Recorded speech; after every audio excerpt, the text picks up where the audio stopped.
Bank పుణ్యవాన్ loan తో ఇల్లు కట్టుకున్నాం. మీది 2 లక్షలేగా. అయినా అప్పు చేసి పప్పు కొడు తినడం అంటే ఇదే. ఎంత గట్టిగా ముద్దు పెట్టుకున్నా అడిగేవారు లేకుండా సొంత బెడ్రూమ్ లో ఉన్నాం. మనకి పుట్టబోయే పిల్లలకు కూడా ముందుగానే స్టడీ రూమ్ బెడ్రూమ్ ఏర్పాటు చేశాం. ఎలా పుడతారండి పిల్లలు? బొమ్మలా మీ ఎదురుగా నేను కూర్చుంటే మీ దారిని మీరేమో షోకేసి బొమ్మలు సర్దుకుంటున్నారు. అరే భలే టైం గుర్చేసావే.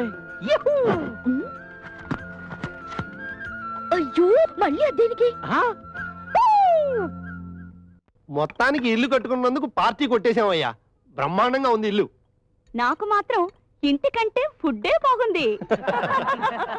భారతదేశంలోని జనాభా అంతా మన ఆఫీసు మెంబర్ లాగా కలిసిమెలిసి ఉంటే ఎంత బాగుండు. ఈ మధ్య మన వాళ్ళు రామాయణాన్ని ఆదర్శంగా తీసుకోవడం మానేసి భారతాన్ని భాగవతాన్ని ఆదర్శంగా తీసుకుంటారు సార్. ఏమిటండి రామాయణం గొప్ప? భారతంలో అన్నదమ్ములు పోట్లాడుకుంటారు, కానీ రామాయణంలో అన్నదమ్ములు ఒకరి కోసం ఒకరు త్యాగం చేసుకుంటారు. తండ్రి అడవులకు వెళ్ళమంటే ఎందుకు నడకుండా రాముడు వెళ్ళిపోయాడు. ఎందుకు అని అడగనివ్వకుండా సీతను అడవులకు కూడా పంపాడుగా. ఆయన ఒక దేవుడా? ఆయనకి మీ ఓటా? రాముడి గురించి నీకేం తెలుసు? మాట్లాడక. అన్ని మీకే తెలిసినట్టు మాట్లాడకండి. ఓకే ఓకే, హాయిగా ఇంట్లో పార్టీ చేసుకుంటూ రామాయణం గురించి మాట్లాడి ఇక్కడ భారతం జరగడం ఎందుకు? ఆ టాపిక్ వదిలేయండి. ఎనీహో మంచి పార్టీ ఇచ్చినందుకు థ్యాంక్స్ అర్రా.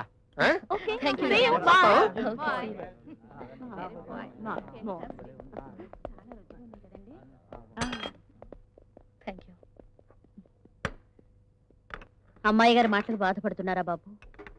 రాముణ్ణి అర్థం చేసుకోవడం 80 కోట్ల మంది భారతీయులకే తెలియదు. 8 మాసాల కిందట పెళ్ళైన అమ్మాయి గారికి ఏం తెలుస్తుంది బాబు? కాస్త అక్కడ దాకా వచ్చి సాగనంపచ్చుగా. పనిమిషతో ముచ్చట్లేమిటి?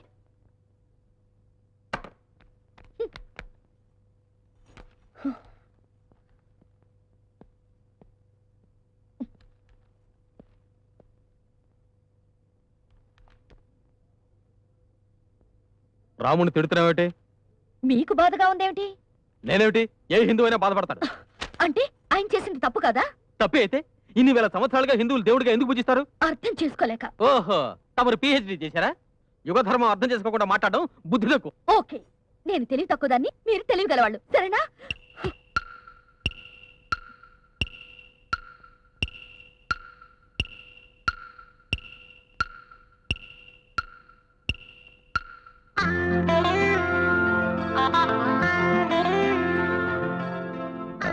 అది కాదు సంధ్య.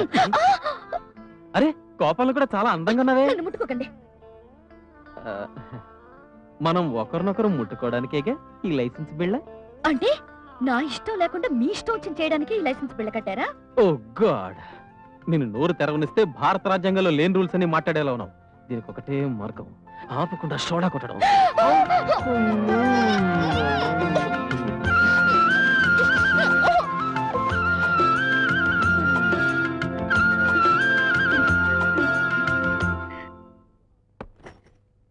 నువ్వు నా మేనలుడివి కాబట్టి లోన్ ఇప్పించమని అడిగే స్వతంత్రం నాకుంది.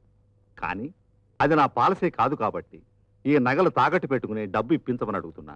అంత అవసరం ఏమొచ్చింది మావయ్య? కార్పొరేషన్ టెండర్స్ కాల్ఫర్ చేసింది. సెక్యూరిటీ కట్టాలి. ఉన్న డబ్బంతా బ్రిడ్జ్ కాంట్రాక్ట్లో ఉండిపోయింది. ఈరోజు గోల్డ్ స్మిత్ రాలేదు, మేనేజర్ గారు రాలేదు మావయ్య. అయితే నువ్వే ఇన్ఛార్జ్ అన్నమాట. ఈ రోజు లాస్ట్ డేట్ అల్లుడు. టెండర్ మన చేతిలో పడగానే వీటిని విడిపించుకుంటాను. ప్లీజ్.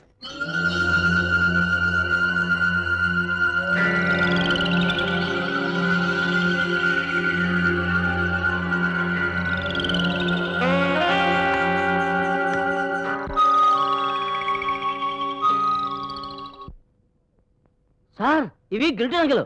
గిల్టీ నగలతో బ్యాంక్ చీచేస్తావా? నువ్వు 420 గాడివని నాకు ముందే తెలుసు. అవి గిల్ట్ నగలు నాకు తెలియదు సార్.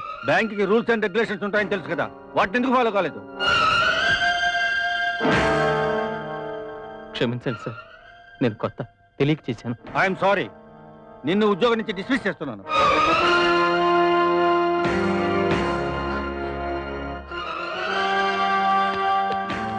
వారం రోజుల్లోగా బ్యాంక్ లోన్ రిటర్న్ చేయకపోతే పోలీస్ కంప్లైంట్ ఇవ్వండి. సార్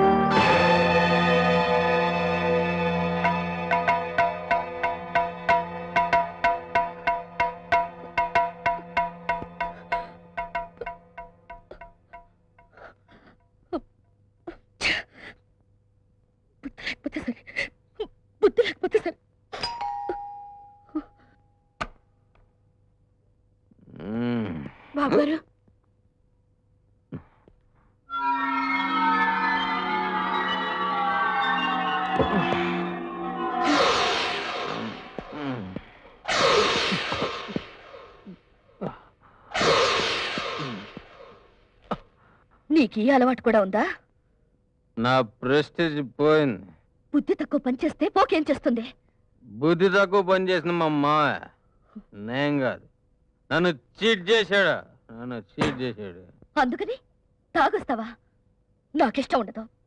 నేను వర్రెస్లో ఉన్నాను, తాగాను తప్ప. నీతిపరుడు మోసపోతే విషం తాగుతాడేమో గాని విస్కీ తాగడు. అంటే నేను మోసగానంటావా? కాదని నీ మొహాన రాసలేదు. ఏయ్, ఎక్కడికి? తాగినవాడు పశువుతో సమానం. పక్కన నిలబడాలంటేనే నాకు అసహ్యం. అలా వెళ్ళిపోతావంటే నాకు భోజనం పెట్టాళ్ళ. నేనే పెట్టాలా? నువ్వు నా భార్యవే. ఓహో, నా చేత్తో విస్కీ ఇస్తేనే తాగావా? వడ్డించాలట, వడ్డించాలి.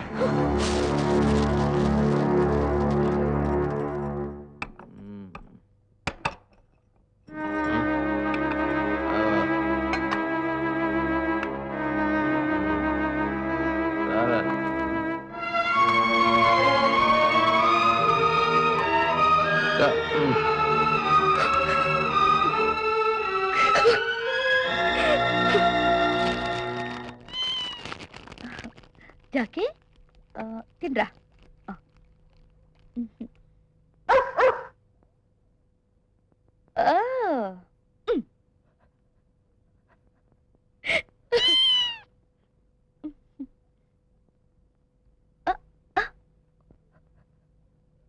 నువ్వు తినరా.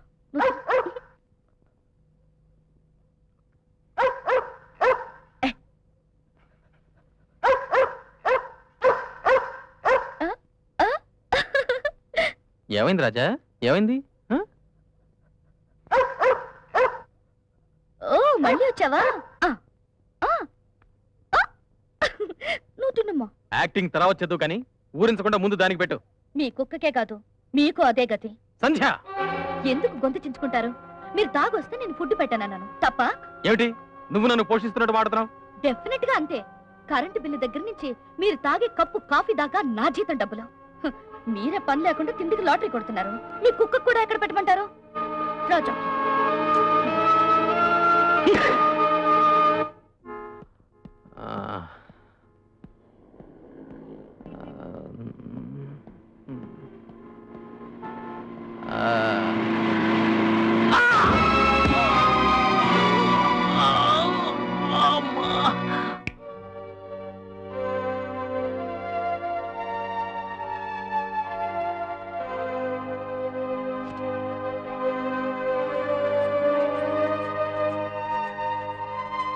సిస్టర్, నా మిస్సెస్ రాలేదా? రాలేదండి. Good morning. Good morning. మీరు ఎప్పుడైనా మెడికల్ చెకప్ చేయించుకున్నారా? నేను బాక్సర్గా ఉన్నప్పుడు. ఐసి. డాక్టర్స్ ఏం అడ్వైజ్ ఇచ్చారు? బాక్సింగ్ మానేయమని చెప్పారు. తర్వాత నేను బ్యాంక్ ఆఫీసర్ని అయ్యాను. Now you're all right, but లైఫ్లో ఇంకెప్పుడు బాక్సింగ్ చేయొద్దు. చేస్తే నీ ప్రాణాలకే ప్రమాదం. వస్తాను, ఇల్లు జాగ్రత్త. అలాగేనమ్మా.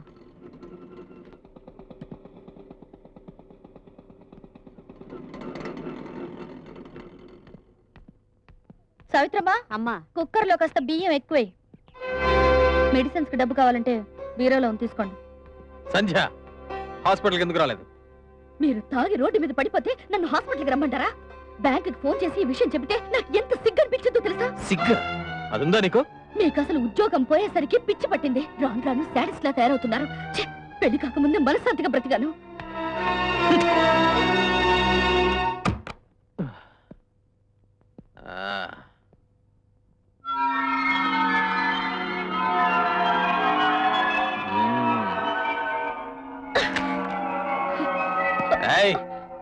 ఆగా, ఏంటో స్పీడ్? ఇంతకు ముందే చెప్పాను, తాగితే నాకు అసహ్యమని. మనిషికి ఒక్కసారి చెప్తారు. ఆహా, పొద్దునేమన్నా నేను శాడిస్ట్ లా కనపడుతున్నానా? నేను శాడిస్ట్ నా? మిమ్మల్ని చూస్తే ఎలర్జీగా ఉంది. ముందు బెడ్రూమ్ నుంచి బయటికి వెళ్ళండి. ఓహో, నేను బయటికి వెళ్ళాలా? ఈ బెడ్రూమ్ ని బాబు కట్టించాడు అనుకున్నావా? ఈ బాబుగాడే కట్టించాడు, నువ్వే ఉండు. ఆగా, అయ్యో!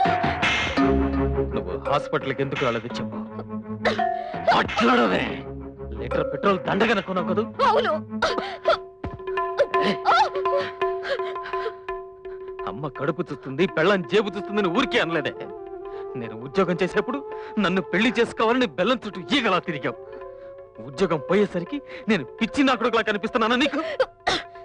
పెద్ద పని చేయడం దేనికి, ఉద్యోగం ఊడిందని గడవడం దేనికి?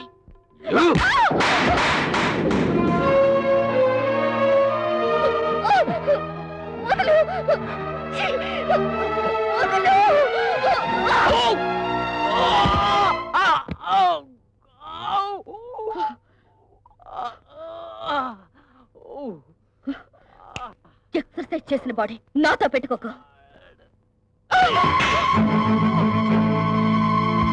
నా భర్త మూలంగా నా ప్రాణానికి రక్షణ లేకుండా పోయింది, నాకు విడాకులు ఇప్పించండి అని ఈమె కోర్టుకి ఎక్కబోతోంది. ఈ పిటిషన్ ఆధారంగా మీ ఇద్దరికి నేను విడాకులు ఇప్పించబోతున్నాను. చిన్న పావుని పెద్ద కర్రతో కొట్టచ్చు, కానీ దాంపత్యమే దండగనుకుంటే ఎలా? చిన్న తప్పేంటి? అది చంపదబ్బ నేను కొడితే ఊరికనే వాడా లాయర్ గారు? ఊరుకునేవాడా? నిన్ను ఈ పాటికి చంపేసి నా పెళ్ళం స్టవ్ పేలి చచ్చిపోయిందని చెప్పేవాడు.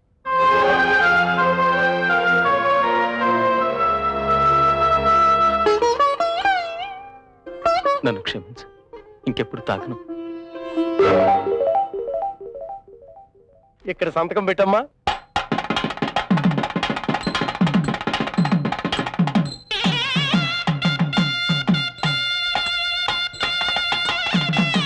ఇక్కడ సంతకం పెట్టు బాబు. మీ ఇద్దరూ ఇష్టపూర్వకంగానే విడిపోతున్నట్టు.